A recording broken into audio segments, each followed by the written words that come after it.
IBC Tamil சொந்தங்களுக்கு வணக்கம். இன்றைய தினம் யாழ்ப்பாணம் செல்வச்சன்னதி முருகன் ஆலயத்தில் இருக்கின்றோம். அன்னதான கந்தன் என்று விളിக்கப்படுகின்ற தொண்டைமானாறு செல்வச்சன்னதி ஆலயத்தினுடைய மகோற்சவ திருவிழாக்கள் இடம்பெற்றுக் கொண்டிருக்கின்றது. கருணையே வடிவமாக இருக்கிற அற்புத கடவுளாக தொண்டைமனாற்றம் பதியிலே தொண்டைமனாறு என்கிற ஆற்றருகிலே 6 படை வீடுகளிலே 7வது படையாக தொண்டைமனாறு செல்வச்சன்னதி ஈழத்திலே விளங்குகிற ஒரு அற்புத தலம். என் சிந்தனை தெளிய வைத்தாய் முருகா, சீத்தவம் செய்ய வைத்தாய், அறிவுதனை அறிய வைத்தாய், அருந்தமிழில் தெய்வமே திருமுருகா, அறிவுதனை அறிய வைத்தாய், அருந்தமிழில் தெய்வமே திருமுருகா, மூர்த்தியே முருகமூர்த்தியே முருகனே, மூர்த்தியே முருகமூர்த்தியே முருகனே. சன்னதியானுடைய புனிதமான சன்னிதானத்தில் இருக்கிறோம். இந்த நேரம் குறிப்பாக யாழ்ப்பாணத்திலே இருக்கக்கூடிய கோயில்களிலே எல்லாம் இவருடைய குரல்களை கேட்டிருப்போம். ஆலயங்களிலே ஆலய உற்சவங்களை நேர்முக வர்ணனை செய்யக்கூடிய அல்வாய் நேசன் அவர்கள் நம்மோடு இணைந்து கொள்கிறார். வணக்கம். வணக்கம். சன்னதியானுடைய ஆலயத்தில் இருக்கிறோம். எல்லோருமே சொல்லுவார்கள் சன்னதியான ஒரு அற்புதமான தெய்வம் என்று சொல்லி. பசியோடு வருபவர்களெல்லாம் எந்த நேரமுமே அன்னதானம் கொடுக்கக்கூடிய ஒரு வள்ளம் அன்னதான கந்தன் என்றெல்லாம் நாங்கள் புகழ்கிறோம். ஈழத்தினுடைய முருக வழிபாடுகளிலே சன்னதியானுக்கு ஒரு தனித்துவமான இடம் இருக்கிறது. சன்னதியானுடைய அந்த தனித்துவங்கள் தொடர்பாக சொல்லுவோம். கருணையே வடிவமாக இருக்கிற அற்புத கடவுளாக தொண்டைமனாற்றம் பதியிலே தொண்டைமனாறு என்கிற ஆற்றருகிலே 6 படை வீடுகளிலே 7வது படையாக தொண்டைமனாறு செல்வச்சன்னதி ஈழத்திலே விளங்குகிற ஒரு அற்புத தலம். இங்கு ஆகமம் சாராத வழிபாடு கொண்ட ஒரு திருக்கோவில். தலவிருட்சமாக பூவரச மரம் இருக்கிறது. அதைவிட ஐராவசு சமாதி அடைந்த இடம் நாகங்கள் இன்றைக்கும் அதுக்கு காவலாக இருக்கிறது. அது மாத்திரமல்ல, சிறப்புமிக்க கதிர்காமருக்கு முருகப்பெருமான் கனவிலும் நினைவிலும் காட்சி கொடுத்தும் முருகப்பெருமானுடைய ஆட்படுத்தலினாலே உருவாக்கப்பட்ட ஒரு சிறப்புமிக்க முருகதலம் என்று சொல்லலாம். அது மாத்திரமல்ல, வைத்தியர்களினாலே கைவிடப்பட்ட நோயாளிகள் கூட செல்வச்சன்னதியிலே வந்து முருகப்பெருமானுடைய இந்த மணலிலே இருந்து அந்த கடலிலே குளித்து முருகப்பெருமானை மனதார நினைத்து விட்டாலே அவர்களுடைய நோயெல்லாம் பறந்துவிடும். கருமூலத்திலே இருக்கிற தூண்டாமணி விளக்கிலே இருக்கிற எண்ணெயை எடுத்து தங்களுடைய மேனியிலே பூசிக்கொள்ளுவார்கள். எந்த நோயாக இருந்தாலும் முருகா என்ற நாமத்தோடு பூசினால் அந்த நோய் பறந்துவிடும். அது மாத்திரமல்ல, 64 ஆலமிலையிலே அமுது படைத்து முருகப்பெருமானுக்கு அந்த முருகப்பெருமானுக்கு படைத்த நைவேத்தியத்தை அடியவர்கள் விரும்பி வேண்டி அந்த நைவேத்தியத்தை உண்ணுகின்ற ஒரு மரபு இந்த செல்வச்சன்னதிக்குத்தான் தனித்துவமானது. அழகுக்கு அழகானவனே, அழகுக்கு அழகானவனே, அரும் தமிழில் தெய்வம் ஆனவனே, அழகுக்கு அழகானவனே, அரும் தமிழில் தெய்வம் மானவனே, மூர்த்தியே முருகமூர்த்தியே முருகனே, மூர்த்தியே முருகமூர்த்தியே. செல்வச்சன்னதி என்பது ஒரு தனித்துவத்தை காட்டி நிற்கிறது. அநாதைகள் என்று இங்கு யாரும் இல்லை. எத்தனை முதியவர்களை நீங்கள் பார்ப்பீர்கள். 67 முதியவர்கள் செல்வச்சன்னதியான் கலாமன்றத்தினூடாகவும் இன்னும் பல ஆச்சிரமங்களினூடாகவும் அவர்களுக்கான 3 வேளை உணவுகளை செல்வச்சன்னதியான் வழங்கி கொண்டிருக்கிறான். அப்படியான ஒரு அற்புத கந்தனாக தொண்டைமனாறு செல்வச்சன்னதியான் இருக்கிறான். இங்கே பணக்காரர் என்ற வேற்றுமை இல்லை, ஏழை என்ற வேற்றுமை இல்லை. எல்லோரும் சரிசமமாக வழிபடுகிற ஒரு அற்புத கந்தனாக தொண்டைமனாறு செல்வச்சன்னதியான் துலங்குகிறான். அது மாத்திரமல்ல, 6 அமர நிழல் மரங்களும் உங்களுக்கு தெரியும். ஈழத்தில் இருக்கக்கூடிய சித்தர்கள் வரிசையிலே நல்லூரிலே இருந்த தேரடி சித்தர் செல்லப்பா சுவாமிகளுடைய சீடனாக இருந்த யோகர் சுவாமிகள் ஒருமுறை இந்த மண்ணுக்கு வருகை தந்தார். வந்தபோது இந்த மண்ணிலே அவர் கால்தடம் பதிக்க எண்ணி காலை பதித்த போது, அடடா எடடா காரை, இது சிவலிங்கம், ஒவ்வொரு மண்துளியிலும் சிவலிங்கம் இருக்கிறது என்று சொன்னார். அப்படியான ஒரு தெய்வீக மனம் பரப்புகிற ஒரு மண் இந்த மண். இது சொர்க்காபுரி என்று சொல்லுவார்கள். ஈழத்தில் இருக்கக்கூடிய எந்த நேரம் பார்த்தாலும் நள்ளிரவிலும் எங்களுக்கு ஒரு கவலை ஏற்பட்டு விட்டால் முருகா என்று மனதாலே நினைத்து கொண்டு இந்த சந்நிதிக்கு வந்து விட்டாலே எந்த நேரமும் அந்த கந்தனை வழிபட்டுக் கொள்ளலாம். எந்த நேரமும் சதா ஆனந்தமாக இருக்கக்கூடிய முருகப்பெருமானை சதா எந்த நேரமும் வழிபட்டுக் கொள்ளலாம். பைந்தமிழால் பாடுவோம், பக்தியோடு போற்றுவோம்.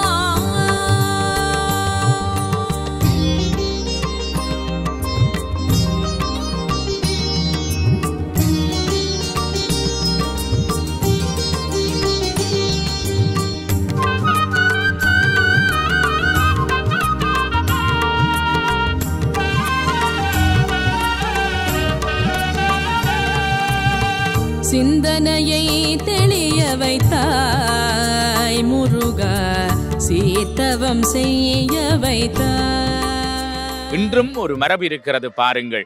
கதிர்காமரும் முருகப்பெருமானும் பேசிக்கொண்டிருப்பது போல 2 குந்தி இருக்கிறது. அது மாத்திரமல்ல, இங்கே சுவாமி புறப்படுகிற போது நீங்கள் பார்ப்பீர்கள், இந்த தெற்கு புறத்தாலே புறப்பட்டு வடக்கு புறத்தாலே தான் சுவாமி வெளிவீதி வரும். இந்த பக்கம் சுவாமி நடுவீதி நடு புரகாரத்தினாலே செல்வதில்லை. ஏனென்று சொன்னால் முருகப்பெருமானும் கதிர்காமரும் கதைத்துக் கொண்டிருக்கிறார்கள். அந்த மரபு இன்றைக்கும் செல்வச்சன்னதியே இருக்கிறது. அதே போல தேவ சேனாதிபதியாக இருக்கக்கூடிய வீரவாகு தேவர் இந்த இடத்தை தரிசித்ததாக வரலாற்றிலே சொல்லப்படுகிறது. இன்றும் வடதிசையிலே கல்லோடை கந்தன் என்ற சிறப்பு பெறுகிற முருகப்பெருமானுடைய வாசலிலே இந்த கல்லோடையிலே இன்றைக்கும் வீரபாகு தேவருடைய பாதம் பதித்த இடம் இருக்கிறது. அவ்வளவு சிறப்பான தலமாக திகழக்கூடிய இந்த தலம் கிட்டத்தட்ட நாங்கள் சொல்ல போனால் இப்போது இருக்கிற மடங்களிலே நான் நினைக்கிறேன் 202 மடங்களுக்கு மேலே அன்னதான மடங்களாக இருந்து கொண்டிருக்கிறது. அதிலே சில மடங்கள் இயங்காத ஒரு நிலை இருக்கிறது. உலகத்திலே பெரிய தேர் என்று சொன்னால் செல்வச்சன்னதியினுடைய தேர்தான். ஒரு காலத்திலே ஈழத்தினுடைய சிறப்புமிக்க கலைஞர்களும் ஈழத்தினுடைய ஸ்தபதிகளும் தமிழகத்தில் இருக்கக்கூடிய ஸ்தபதிகளும் இணைத்து அமைத்த தேர் ஏற்பட்ட யுத்த காரணத்தினாலே அந்த தீ பரவி தேர்முட்டியிலே தீ பரவி அந்த தேர் அழிந்து போனது. ஒரு வருடம்தான் அந்த தேர் இழுத்தது. அவ்வளவு மிகப்பெரிய தேர், பிரமாண்டமான தேர். அதற்கு பின்னர் இந்த தேர் எங்களுடைய ஸ்தபதி மோகன் அவர்களினாலே அமைக்கப்பட்டு அற்புதமான ஒரு தேராக இன்றைக்கு பரிணாமத்தோடு காட்சி கொடுக்கிறது.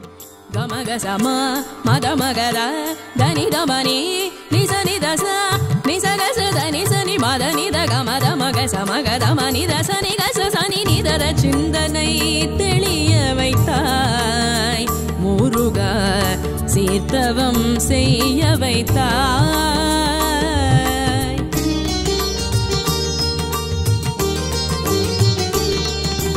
என் சிந்தனை தெளிய வைத்தாய் முருகா, சீர்த்தவம் செய்ய வைத்தாய்.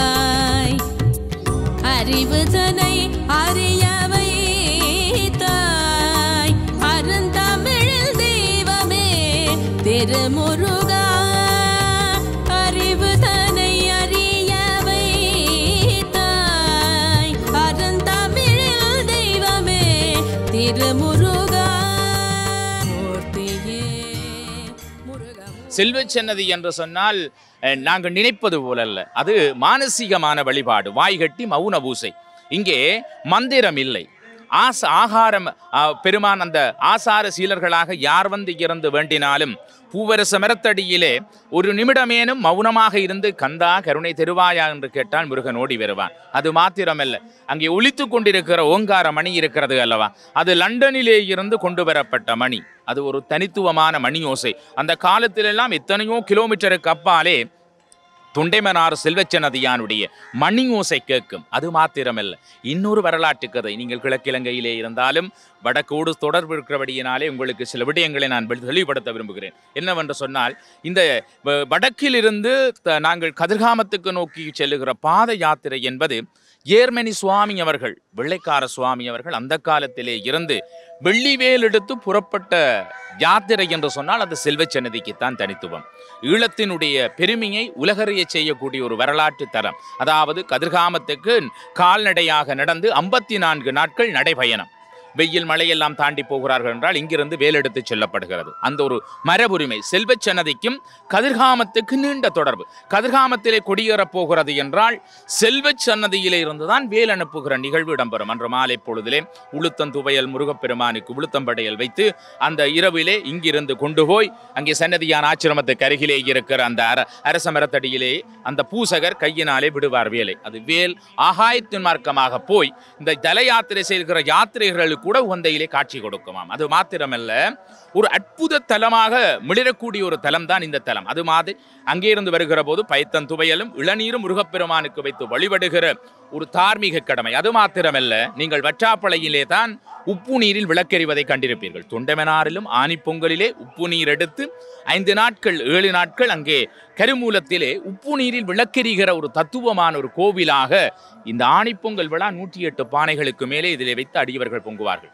அப்படியான ஒரு தார்மீகமான தலம். அது மாத்திரமல்ல, கண்ணகி மயிலிட்டி துறைமுகத்திலே வந்து முதலாக இறங்கினாள். இறங்கிய கண்ணகி இந்த வழியாக வருகிற போது இடைக்காடு மனோன்மணி அம்மன் ஆலயத்தில் தரிசித்தாள். அவள் 10 இடங்களில் தரிசித்தாள். 10வது இளைந்தான் வெற்றாப்பளை. அதற்கு பிறகு மட்டக்களப்பிலே ஒரு கோவிலிலே கண்ணகி அம்மன் கோவில், இன்றைக்கும் அதுதான் கடைசி கோவிலாக அவள் தங்கிய இடம். ஆனால் இங்கே வந்து கண்ணகி தங்கியதாக இடைச்சுருவன் அவளுக்கு அருள் கொடுத்ததாகவும் காட்சி கொடுத்ததாகவும் அந்த உப்பு நீரில் விளக்கெரித்த தத்துவம் இன்றைக்கும் பிரதிபலிப்பாக இருக்கிறது. அப்படியாக அருளை வாரி கொடுக்கக்கூடிய ஒரு அற்புத தலத்திலே தான் நாங்கள் இன்றைக்கு நின்று கொண்டிருக்கிறோம். குருவுக்கு குருவானவனே, கூர்மை கொண்ட வேலாயுதனே, செல்வச் சன்னதி என்பது ஒவ்வொரு அடியவர்களையும் பாருங்கள், வழிபாடு என்பது ஒரு பக்திபூர்வமான வழிபாடு. முருகா என்று நினைக்கும் அளவுக்கு அந்த பக்தியினுடைய உச்சம். காவடிகள் எல்லாம் பல்லாயிரக்கணக்கான காவடிகள் தொண்டமனாரை வந்தடையும். இங்கே யாரும் யாரையும் கட்டுப்படுத்துவதில்லை. அப்படியான ஒரு அற்புதம் மிக்க தலத்திலே நின்று கொண்டிருக்கும். இதுதான் செல்வச் சன்னதியானுடைய மகத்துவம். நிச்சயமாக கந்த பெருமான் நம்முடைய சொந்த பெருமான். நம்ம எல்லோருடைய வாழ்க்கையிலும் முருகப்பெருமான் அவர் ஏதோ நேர்முக வர்ணியாளராக இந்த சன்னதியானுடைய அதிசயங்களை கேள்விப்பட்டிருப்பீர்களா? அப்படியான ஏதாவது? நிச்சயமாக அற்புதம் தருகிற செல்வச் சன்னதியான். உங்களுக்கு தெரியும், இந்த நாய்கள் இப்போது கூட வல்வடித்துறை நகர சபை அந்த நாயை அகற்றிவிட்டது. அது கூட வலையொலி தளத்திலே ஒரு வலையொலி தளமாக இருந்தாலும் முகநூல் தளமாக இருந்தாலும் ஒரு பேசுபொருளாக இருந்தது. அந்த நாய்கள் எல்லாம் முருகப்பெருமானுடைய புத்தகத்திலே அனுக்கிரகங்களும் என்ற புத்தகத்திலே அற்புதமாக எழுதியிருக்கிறார்கள் என்றால் அந்த நாய்க்கும் இந்த செல்வச் சன்னதியானுக்கு நீண்ட தொடர்பு இருக்கிறது. அப்போ ஒருவர் என்ன செய்து விட்டார் என்றால், இந்த இடத்திலே அவருக்கு ஒரு நாய்க்குட்டியிலே ஆசை வந்து விட்டது. எப்படியாவது இந்த நாய்க்குட்டியை இரவோடு இரவாக கொண்டு போக வேண்டும் என்று எண்ணினார். இந்த பூசையிலே வந்து கலந்து விட்டு அந்த அழகான நாய்க்குட்டியை பார்த்தவுடன் அவருக்கு ஆசை வந்து விட்டது. நாய்க்குட்டியை கொண்டு போய் விட்டார். வீட்டை கொண்டு போனவர் அங்கே ஒரு இடத்திலே கட்டி அதுக்குரிய உணவுகளை வைத்து விட்டு படுத்து விட்டார். என்னடா கொண்டு வந்தாய், ஏனடா கொண்டு வந்தாய், கொண்டு வந்து விடு என்று அவருக்கு கனவிலே எழுப்பி விட்டது. என்ன செய்வது என்று அறியாமல் அந்த நள்ளிரவிலே அவர் பொடிநடையாக வருவது போல மனைவியும் அவரும் அவசரமாக கொண்டு வந்து செல்வச் சன்னதியிலே நாயை விட்டு சென்று விட்டார்கள். அதே போல இன்னொரு சம்பவத்தை சொல்லுகிறேன். கனடா மண்ணிலே இருந்து ஒரு அன்பர் ஒரு அம்மா தன்னுடைய கணவரோடு செல்வச் சன்னதிக்கு வந்தவர் எல்லோரும் ஆற்றிலே குளிக்கிற போது இவரையும் அவருடைய கணவன் கேட்டிருக்கிறார், குளிப்பம் பாருங்கள், இந்த ஊத்தை ஆற்றிலே எப்படி நான் குளிப்பது? இது ஆறல்லவா, எல்லா கழிவு நீரும் ஓடி வருகிற இடம், நான் குளிக்க மாட்டேன் என்று அவர் அடாத்து பிடிக்க அவர் குளித்து விட்டு வந்து கும்பிட்டு விட்டு இவர்கள் புலம்பெயர் நாட்டுக்கு திரும்பியும் போய்விட்டார்கள். போனவுடன் உபவுக்கு ஒரு குண்ம நோய் மாதிரி ஒரு கையிலே ஒரு சிரங்கு மாதிரி ஏற்பட துவங்கிவிட்டது. இப்படி எல்லா வைத்தியமும் செய்து மாறாத வைத்தியம். கடைசியாக இவருடைய கணவர் சொன்னார், நாங்கள் செல்வச் சன்னதிக்கு ஒரு முறை போவோமா என்று. அப்போதுதான் அவருக்கு ஞானம் பிறந்தது. அடடா, அன்றைக்கு நான் அந்த ஆத்திலே குளிக்காமல் விட்டதுதான் இன்றைக்கு என்னை முருகன் இவ்வளவு தோல் நோயிலே கொண்டு வந்து நிறுத்தி இருக்கிறான். எடுத்து எந்த வைத்தியம் எடுத்தும் மாற முடியவில்லை. செல்வச் சன்னதியிலே வந்து கிட்டத்தட்ட எல்லோருக்கும் தெரியும் 7-8 நாள் இந்த மண்ணிலே அவ படுத்துறங்கி முருகா முருகா முருகா நான் செய்தது பிழை, முருகா நான் செய்தது பிழை என்று அந்த ஆற்றிலே ஒவ்வொரு நாளும் குளித்து கொண்டு கிட்டத்தட்ட 1 மாதம் அளவும் முருகன் அவை தக்க வைத்து 1 மாதத்துக்கு பின்னர் விளக்கெண்ணெய் ஒவ்வொரு நாளும் பூசுவா. எந்த வைத்தியமும் இல்லை. 1 மாதத்துக்கு பின்னர் தான், நான் நினைக்கிறேன் 40 நாளுக்கு பின்னர் அவ அதிலே இருந்து மீண்டிருக்கிறார். எப்படியான ஒரு சோதனையை முருகப்பெருமான் அவருக்கு கொடுத்து அந்த அற்புதத்தை நிகழ்த்தி, அற்புதமும் அனுக்கிரகம் என்ற புத்தகத்திலே அது இடம் பிடித்தது. அது மாத்திரமல்ல, பிள்ளை செல்வம் இல்லை, முருகா எனக்கு ஒரு குழந்தை இல்லையே என்று முருகப்பெருமானிடம் நம்பி வருகிற அடியவர்களுக்கெல்லாம் அற்புதத்தை கொடுக்கிற கந்தன் இன்றைக்கும் பாருங்கள், பூவரச மரத்தடியிலே அத்தனை தொட்டில்களும் அவன் அருளுக்கு சாட்சியாக இருக்கிறது. நீங்கள் பாருங்கள், அங்கே எத்தனை தொட்டில்கள், பிள்ளையும் தொட்டிலும் கட்டியிருக்கிறார்கள். குழந்தை ஒன்று தாகென்று கந்தனிடம் வரம்பேந்தினாள். கிருபானந்த வாரியார், நீங்கள் சொன்ன வாக்கியம் கிருபானந்த வாரியார் சொன்ன என்ன, முருகப்பெருமானை யார் வழிபடுகிறார்களோ அவர்களுக்கெல்லாம் வேலை வழிபடுவதுதான் வேலை என்று சொல்லுவார். அதை விட முருகா முருகா என்று ஓதுவார் முன்னே கந்தன் வருவான். அதே போல முருகப்பெருமானுடைய திருவருளினாலே குழந்தை பாக்கியம் கிடைத்தவர்கள் ஏராளம். அதைவிட முருகப்பெருமானுடைய திருவருளினாலே சொல்லுவார்கள், தீயவராகினும் குமரவேல் அடிபட்டால் அவர் தொல்கதியாகி நல்லவராகி தொல்கதி அடைவார். இதுக்கு அருணகிரிநாதர் ஒரு எடுத்துக்காட்டு. ஒவ்வொரு மனிதர்களுடைய நீங்கள் இப்போது ஒவ்வொருவரை அணுகிக் கொள்ளுவீர்கள், அவர்கள் தங்களுடைய வாழ்நாள் நடந்த அற்புதங்களை சொல்லுவார்கள். கந்தன் என்று சொன்னாலே கலங்கிடும் வினைகள். இந்த செல்வச்சனதியிலே வந்துவிட்டால், இந்த விருட்சத்தின் கீழே மணலிலே அமர்ந்து கொண்டாலே எல்லா வினைகளும் தானாகவே விலகிவிடும். அப்படியான அற்புத கந்தன். இங்கே கண் முன்னே பாருங்கள், ஒரு முதியவர் செல்லுகிறார். இவர் கூட ஒரு அதிபராக இருந்தவர். இன்றைக்கு எல்லாவற்றையும் இழந்து ஒரு தத்துவத்தினுடைய சாராம்சத்தை இறுகப்பற்றினவர்கள் கூட சொல்லுவார்கள், கரும்பினுடைய சாறு என்பது அதை உணர்ந்து ருசித்தவர்களுக்கு தான் தெரியும். அப்படியான ஒரு சுவை பொருந்தியவனாக எங்களுடைய மனங்களிலே இடம் பிடித்தவன் செல்வச்சன்னதியான். நன்றி அல்வாய் நேசன். முருகப்பெருமானுடைய அந்த அற்புதங்களையும் அதனுடைய வரலாறையும் எங்களோடு பகிர்ந்து கொண்டதுக்காக. சொல்லாத நாளில்லை சுடர்மிகு வடிவேலா, சுமையான அமுதே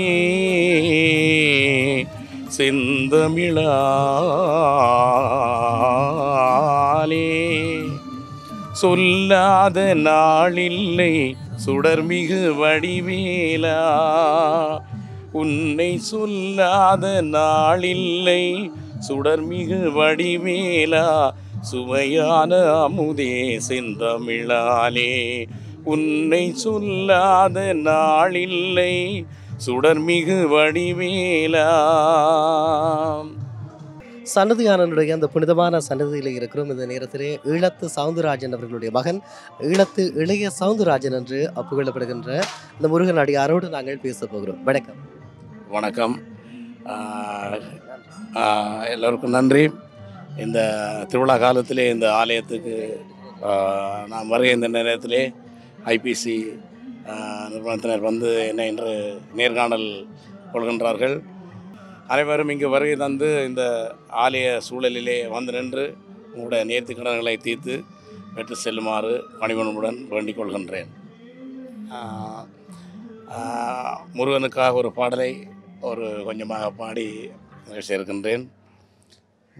என்ன உங்களுக்கு தெரிஞ்சிருக்கும், நான் ஈழத்து சவுந்தரராயனுடைய மகன், ஈழத்து இளைய சவுந்தரராயன் அருள் ஜோதி. இப்போது டிஎம் சவுந்தரராஜன் அவர் பாடிய ஒரு பாடலை இங்கு உங்களுக்காக பாட இருக்கின்றேன். அழகின்ற சொல்லுக்கு முருகா, அழகின்ற சொல்லுக்கு முருகா, உந்தன் அருளன்றி உலகிலே வேறேது முருகா. அழகின்ற சொல்லுக்கு முருகா, உந்தன் அருளன்றி உலகிலே உயிர்களேது முருகா. அழகின்ற சொல்லுக்கு முருகா, சுடராக வந்த வேல் முருகா, கொடும் சூரனை போரிலே வென்ற வேல் முருகா.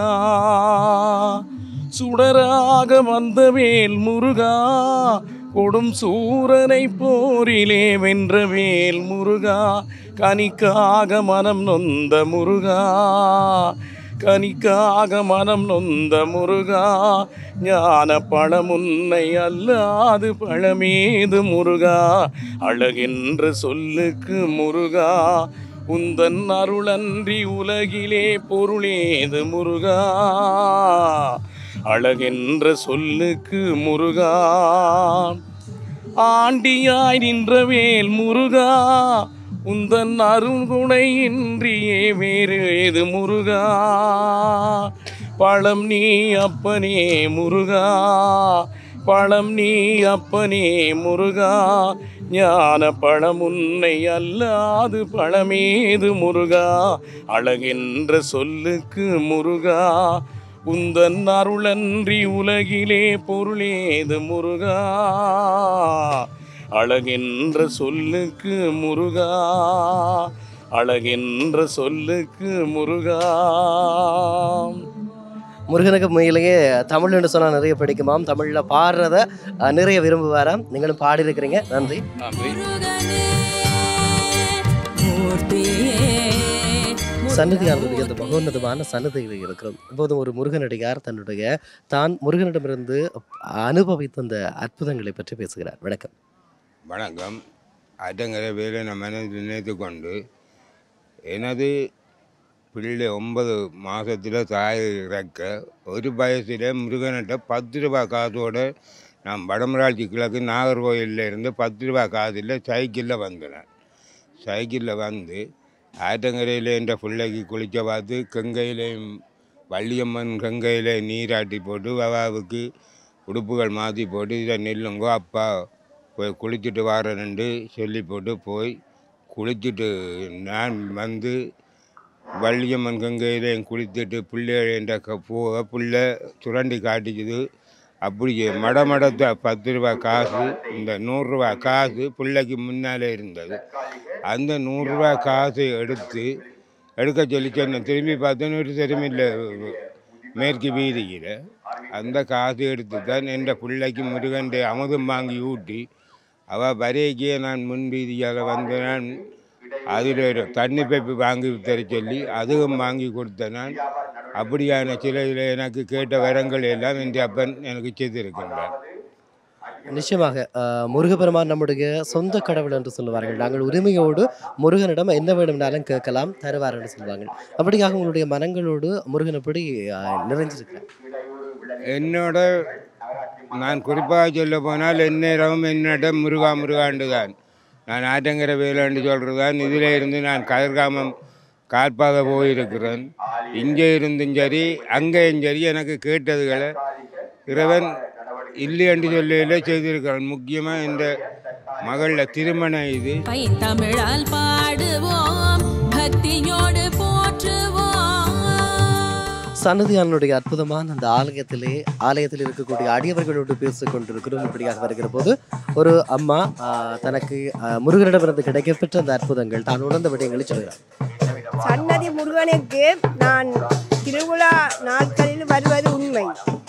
இந்த இடத்தில் வந்த எந்த துன்பம் துயரம் வேதனை இருந்தாலும் அந்த இடத்துல அதை விடுதலை பண்ணி அவர்கிட்ட எல்லாத்தையும் பாரப்படுத்தி கொண்டு நான் சன்னதியை விட்டு போனால் என் வீடு சேரும்போது எனக்கு சந்தோஷம் கிடைக்கும்.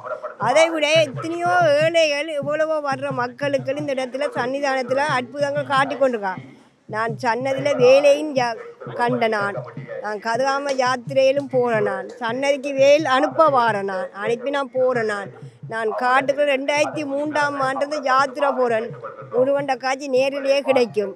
இன்று வரையும் போய்கொண்டு தான் இருக்கிறேன். அதே மாதிரி எத்தனையோ பேருக்கு எவ்வளோ துன்பம் வந்தாலும் வர முடியாதவர்களுக்கு நான் என்னால் வேண்டிய அளவுக்கு ஏற்றி தருவார்கள். அதை கொண்டு வந்து அவங்களுக்கு சங்கமிச்சு அவங்களுக்கு இருக்க துன்பத்திலேருந்து நீ விடுதலையாக்கி அவங்கள பெறணும்.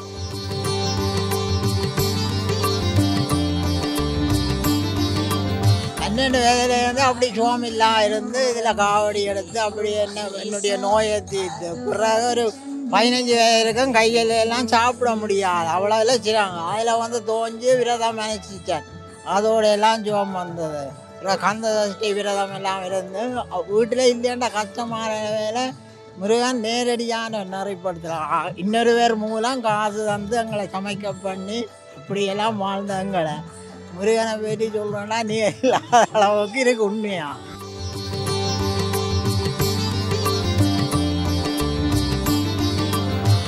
சன்னதியாரனுடைய அற்புதமான சன்னதியிலே அவனுடைய அடியார்கள் பெற்ற அந்த ஆனந்தத்தை அற்புதத்தை அனுபவித்த அவனுடைய அன்பை எங்களோடு பகிர்ந்து கொண்டிருக்கிறார்கள். வணக்கம் ஐயா. நான் 1996ஆம் ஆண்டு இராணுவத்தில் விடுபட்டிருந்த பொழுது முருகப்பெருமானை நினைத்து நான் அந்த இராணுவ பிடியிலிருந்து விடுதலை பெறவே துப்புரவா 100க்கு 100% நம்பிக்கை இல்லை. ஏன்னா அவ்வளவுக்கு நான் பிடிபட வேண்டிய ஆள் தான். முருகப்பெருமான் அற்புதத்தால் விடுதலை பெற்று எனக்கு ஒரு குழந்தை அப்போது இருந்தது 1.5 வயது.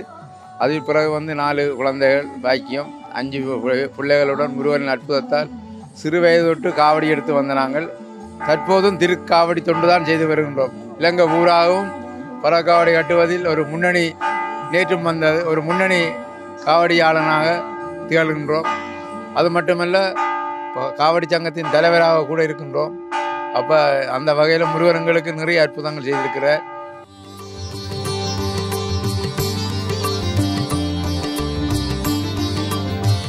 முருகப்பெருமானுடைய உன்னதமான இந்த சன்னதியில் இருக்கிறோம். பவரோக வைத்தியநாத பெருமான் என்று சொல்லி இந்த முருகப்பெருமானை நாங்கள் கொண்டாடுகிறோம். அந்த முருகப்பெருமான் ஒரு வைத்தியராக ஒருவருடைய பிணிகளை தீர்த்து வைக்கிறார். மக்களுடைய மனங்களில் நிறைந்திருக்கிற கவலைகளை போக்குகிறார் என்று அவர்களுடைய வாய்களாலே எங்களோடு பகிர்ந்து கொள்ளுகிற போது முருகப்பெருமானுடைய அந்த உன்னதத்தை அப்படி சொல்வது என்று தெரியவில்லை. பேசலாம். வணக்கம் அம்மா. வணக்கம். எனக்கோ என் பிள்ளைகளுக்கோ ஏதாவது நோய் நொடி ஏற்பட்டால் நான் நேர்த்திக்கடன் வைப்பது சன்னதியானுக்குத்தான். இந்த வருஷம் 1 வருஷத்துக்கு வந்து நான் அவற்றை நேர்த்திக்கடன் அத்தனையும் தீர்த்துத்தான் நான் போவேன். இப்போவும் என்னுடைய நேர்த்திகளை முடிக்கிறதுக்காகத்தான் நான் இங்கே வந்திருக்கிறேன். சொல்ல சொல்ல இணைக்கிறதா முருகா என்று சொல்லுவாங்க. அப்படி முருகப்பெருமானால் கிடைக்கப்பட்ட அந்த அற்புதங்களை அவனுடைய அடியார்கள் அவர்களுடைய வாய்களாலே சொல்லுகின்ற போது அதை கேட்கின்ற அந்த உணர்வு என்பது வார்த்தைகளால் விவரிக்க முடியாது. இப்போ ஒரு தம்பதிகளாக வந்திருக்கிறாங்க முருகன்ட தங்களுக்கு முருகன் செய்திருக்கக்கூடிய அந்த அற்புதங்களை பேசுவதற்காக. வணக்கம் அண்ணா. வணக்கம். வணக்கம். என்னுடைய வாழ்க்கையிலே முருகன் செய்த அற்புதம் என்று சொன்னால், நாங்கள் திருமணம் முடித்து நீண்ட காலம் குழந்தை இல்லாத ஒரு குறை இருந்தது. நாங்கள் ஒவ்வொரு வெள்ளிக்கிழமையும் வந்து முருகனிடம் வேண்டுவது நமக்கு ஒரு குழந்தை செல்வம் வேணும் என்று சொல்லி. ஆனால் அவர் ஒரு 5 வருடம் கடந்த நிலையில் எமக்கு குழந்தையாக ஒரு மழலை செல்வத்தை தந்திருந்தார். அன்று தொடக்கம் நாங்கள் எவ்வளவு வேலைப்பழுக்கள் இருந்தாலும் தொடர்ச்சியாக வெள்ளிக்கிழமை வேளை முருகன் ஆலயத்துக்கு வந்து, அதுவும் எத்தனையோ ஆலயங்கள் இருந்தாலும் செல்வச்சன்னதி ஆலயத்தில் வந்து கும்பிட்டா தான் எங்களுக்கு ஒரு மன திருப்தி. அந்த வகையில் நாங்கள் தவறாது ஆலயத்துக்கு வந்து வழிபாடுகளை செய்வது எங்களுக்கு ஒரு ஆன்மீக திருப்தியை தருகின்றது.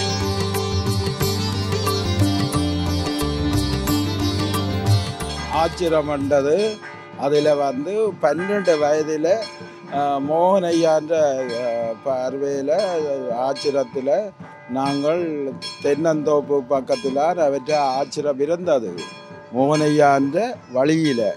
அதுக்கு பிறகு 95 இங்கே வந்து மோகனையான்ற இப்போ இருக்கிற இடத்துல அங்கே போய் நாங்கள் அதில் போய் உணவு உண்ணி நாங்கள் எங்களோட பசிகள் எல்லாத்தையும் வென்றுட்டு எங்களுக்கு நல்ல வரத்தை ஆண்டவன் தந்திருக்கிறார்.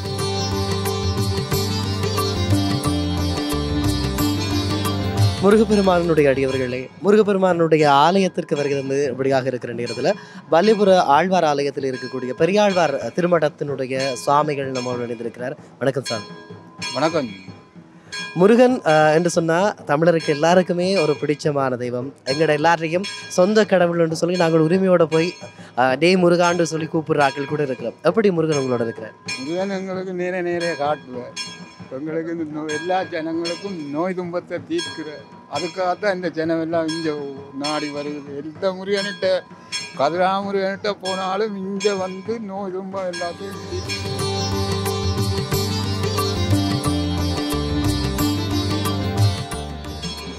ஐபிசி தமிழர்களுடைய சொந்தங்களே, இன்றைய நாளில் செல்வச்சன்னதி ஆலயத்திற்கு வருகை தந்தோம். பெருமான் முருகப்பெருமான் கலியுக வரதனாக எல்லோருடைய மனங்களிலும் அவர்களுடைய நினைவுகளில் வாழக்கூடியவனாக ஒரு வைத்தியநாத பெருமாளாக அவர்களுடைய வாழ்க்கையில் இருக்கக்கூடிய ஒவ்வொரு குறைகளையும் தீர்த்து வைத்து அவர்களோடு அவர்களுடைய மனங்களில் வாழ்ந்து கொண்டிருக்கிறார் என்பதற்கு பேசுகின்ற சாட்சியங்களாக அவர்கள் தங்களுடைய வார்த்தைகளை பகிர்ந்திருக்கிறார்கள். நன்றி.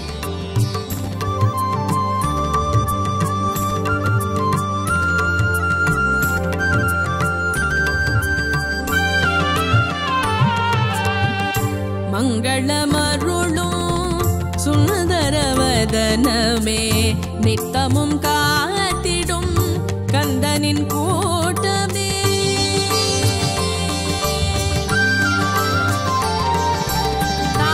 நிரிசனி பதனி பமா ரிகரி சரி ரிகரி சரி ரே மாமா பாபனி மங்களமருளும் சுந்தரவதனமே நித்தமும் காத்திடும் கந்தனின் கூட்டமே அச்சமும் அகலும் ஆறுதலை முருகனே அச்சமும் அகலும் ஆறுதலை முருகனே ஆனந்தம் அருளும் அருள் முருக அருமுக ஆனந்தம் அருளும் அருள் முருக அருமுக